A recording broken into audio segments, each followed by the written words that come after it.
Aloha! You've probably seen meeting notices posted at your condo, but not all meetings are the same. We'll talk about different types of meetings and why they are important.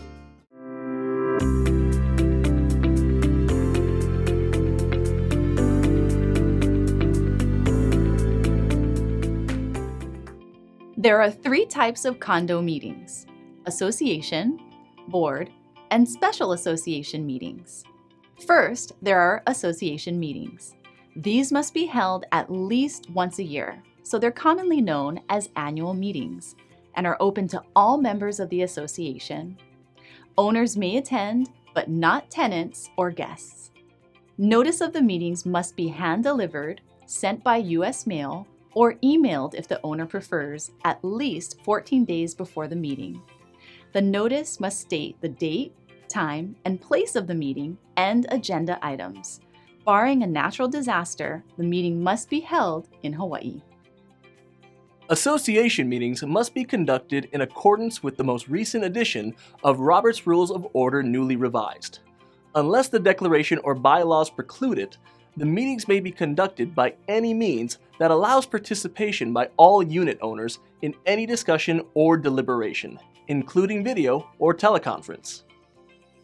Agenda items typically include important governance, maintenance, and financial matters, as well as board elections, officers' reports, rollover of surplus funds, and amendments to the governing documents.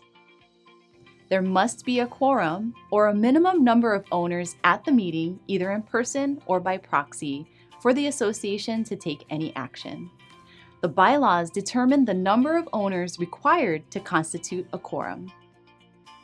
Next, there are board meetings. They must be held at least once a year, though they're usually held more often.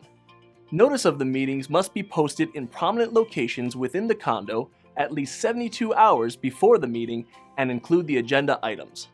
Unless the declaration or bylaws say otherwise, the meetings may be conducted by any means of communication through which all directors participating may hear each other. Board meetings are open to all members of the association except for executive sessions. These sessions are limited to directors to discuss and vote on certain matters such as personnel, association litigation, and contract negotiation. Directors cannot vote on any issue before the board in which they have a conflict of interest and must disclose the conflict prior to any vote. Board meetings must also be conducted in accordance with the most recent edition of Robert's Rules of Order, newly revised. Finally, there are special association meetings.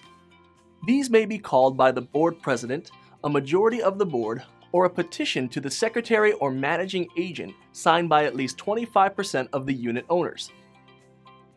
Special association meetings may be called to consider specific issues which require member approval but cannot wait until the annual meeting. Again, there must be a quorum, a minimum number of owners present, either in person or by proxy, for the association to take any action. And these are the 3 types of condo meetings. For more information, visit the Real Estate Branch website and check out the other videos in this series about condos in Hawaii. Until next time, Aloha!